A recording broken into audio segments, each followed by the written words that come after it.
In the still of night, on a lonely Japanese train platform, a faint scraping sound cuts through the silence.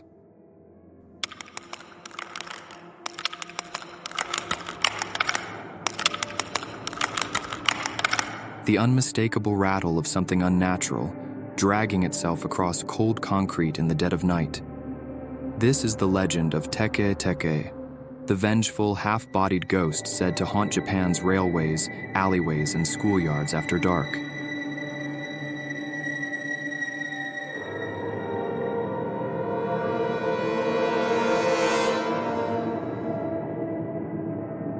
Every country has its ghost stories, but few are as chilling or as persistent as Japan's urban legends. These are tales whispered at sleepovers, told behind school walls, and more recently, shared deep within online forums. One name above all sends shivers down the spine. Teke Teke. They say she was once a young woman, brutally cut in half by a passing train. Now she crawls on her hands, or her elbows, her upper body scraping along the ground. Teke, teke, teke, teke. That's the sound she makes as she searches for her next victim. Encountering her is said to be a death sentence. She may appear as a beautiful girl, peering from a second-story school window, or lying still by the side of a quiet road. But once you notice her, she moves. And when she moves, she lunges with inhuman speed. Despite having no legs, she can outrun anyone, even matching the speed of cars on the highway. If she catches you, the legend says she'll slice you in half at the waist, just like her, repeating her fate on your body. This phantom's arrival is often announced by a sound, the sound that gave her her name.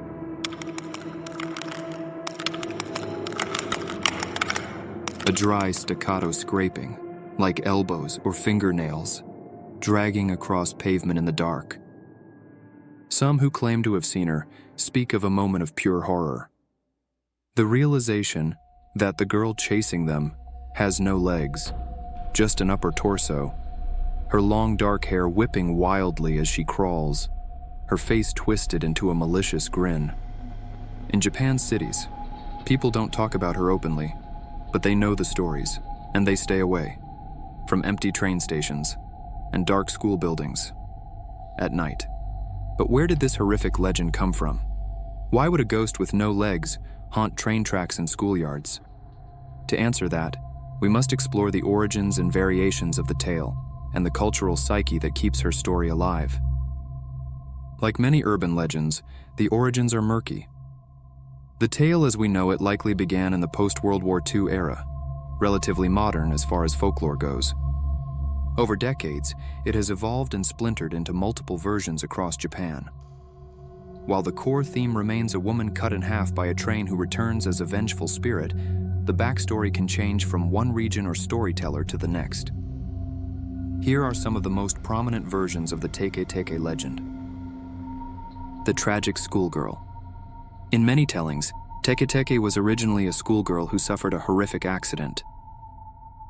One popular version describes a young girl walking home at night along the train tracks, some say in Hokkaido, northern Japan, when she slipped or was pushed, and a train barreled over her. She was cut in two at the waist.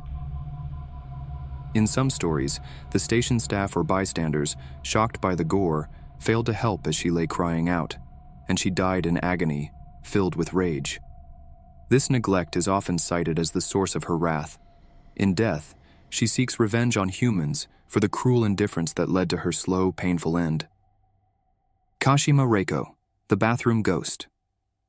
An older variation that predates the Teke Teke legend is the story of Kashima Reiko, which likely inspired or merged into the modern tale.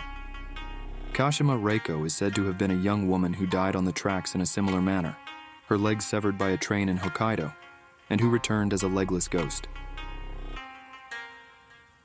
But Kashima's haunting grounds are usually described as school bathrooms. In this version, she hides in the last stall and asks those who enter, "Do you know where my legs are?" Answer incorrectly, and Kashima will tear off the person's legs in furious envy or vengeance. The correct answers vary by local lore. Often you must say her legs are on the Meishin Expressway, or respond with a certain phrase invoking her name's meaning. Surviving an encounter is a twisted riddle, a test of whether the listener has heard the story before. Indeed, legends warn that after learning of Kashima, she will appear to you within a month unless you pass along her story to another. This clever detail effectively turns the tale into a self-spreading oral chain letter. One version of the legend begins in the aftermath of World War II. A young woman in Hokkaido, assaulted by occupying soldiers, broken and traumatized. One freezing night she climbed a bridge and jumped. A train struck her. It tore her in half. But the cold night air slowed the bleeding. She was still alive, crawling, dragging herself along the tracks, desperately searching for help. A station worker found her, but instead of helping, he covered her with a tarp and left. She died there, alone. Days later, people began to see her again. A woman with no lower half, crawling through the darkness. Furious, fast, an onryō, a vengeful spirit. She chases those who cross her path and slices them in half, just like her. The bullied student. In some modern retellings, the ghost is linked to a specific name and incident of bullying. A girl, often named Kashima Reiko in these versions as well, was cruelly bullied by classmates. One dark evening, the prank went too far. Cornered on a pedestrian bridge or at a train station, she was pushed or tripped directly into the path of a train. The train's impact cut her body in half. The bullies, horrified at what they'd done, fled the scene. For a few agonizing moments, the girl remained alive, pulling herself along the ground until she finally died of shock and blood loss. Yet her spirit could not rest.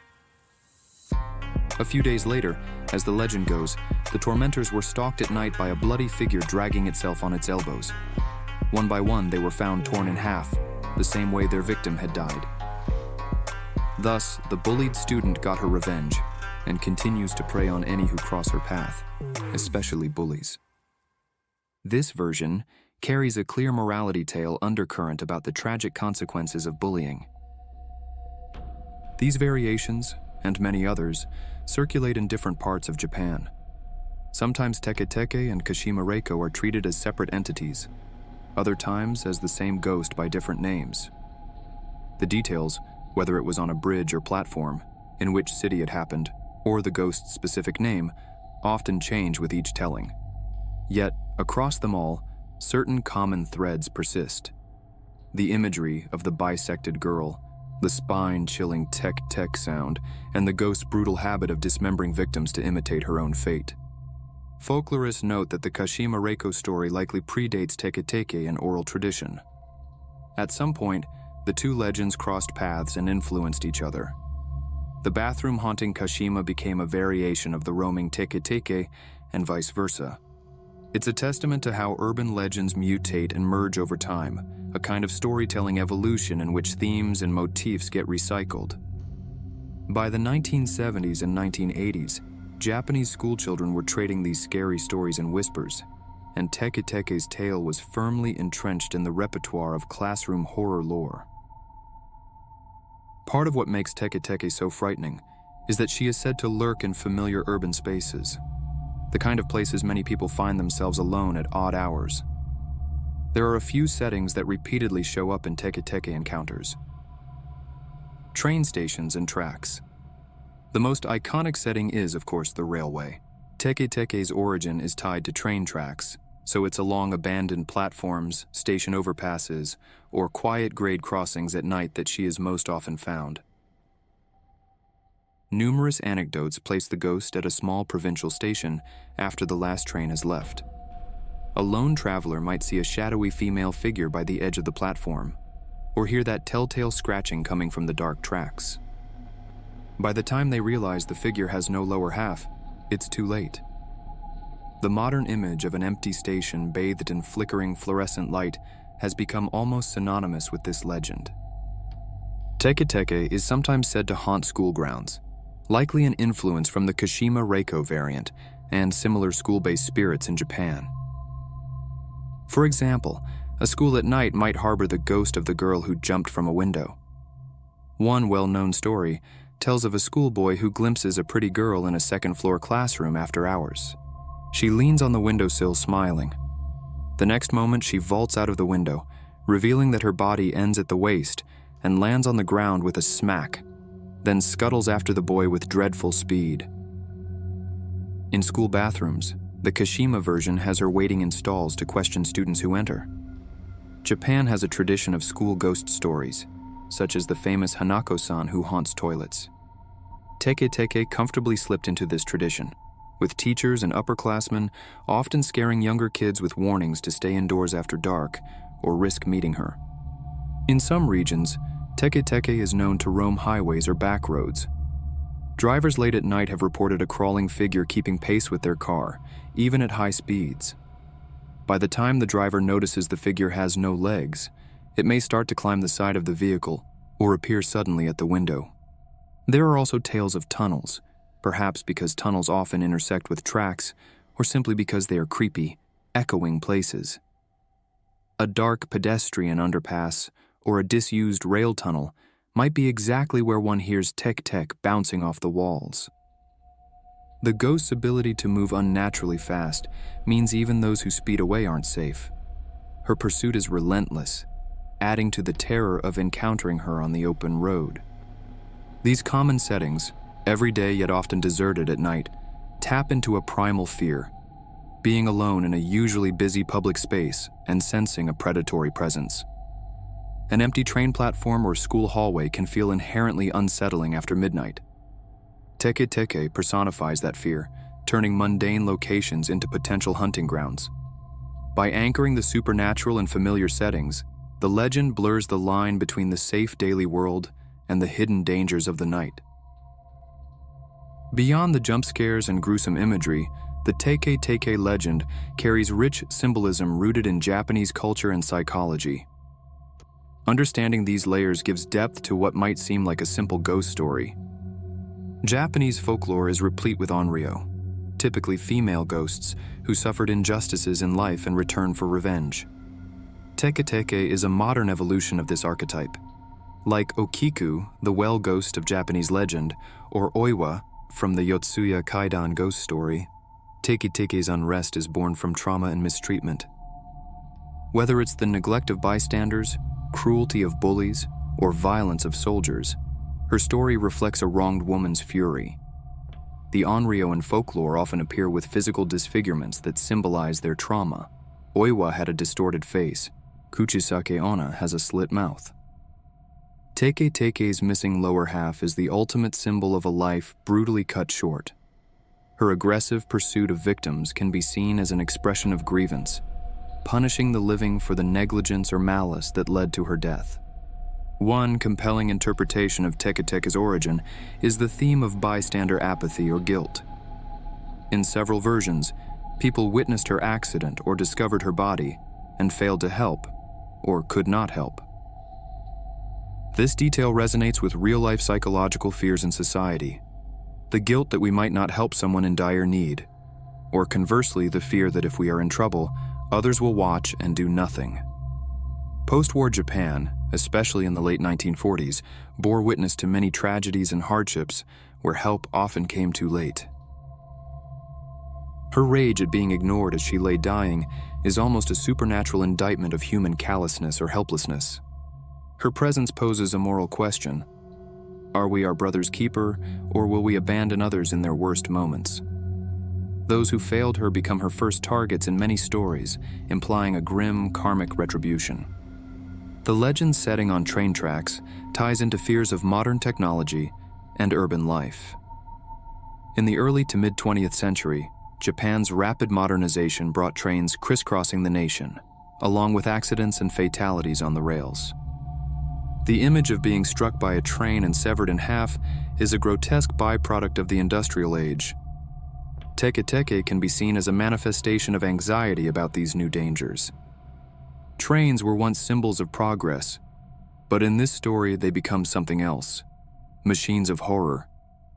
Teke Teke is the ghost of a body torn apart, a person literally broken by modern society.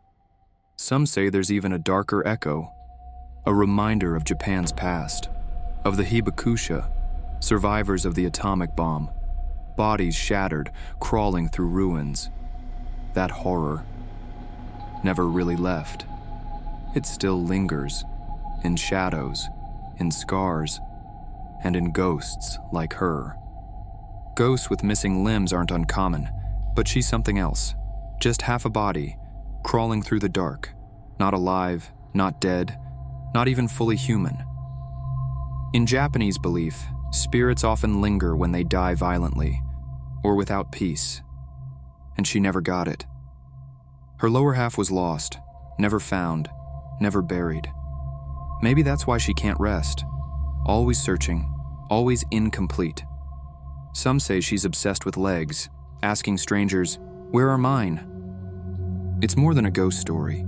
It's a fear buried deep in the body, the horror of being broken, and the nightmare of becoming just like her. In the end, her story is more than just a scare. It's living folklore, growing, changing, passed from whisper to whisper, a reminder of how fragile life really is beneath the iron and speed of the modern world. A warning that cruelty or indifference can leave something behind, something angry, something that crawls. So the next time you're alone, waiting on a quiet platform, or walking home under a pale moon, and you hear a sound behind you, a tap, then another, you might walk a little faster, and that quickening of your heart, that glance into the shadows, that's where she lives now.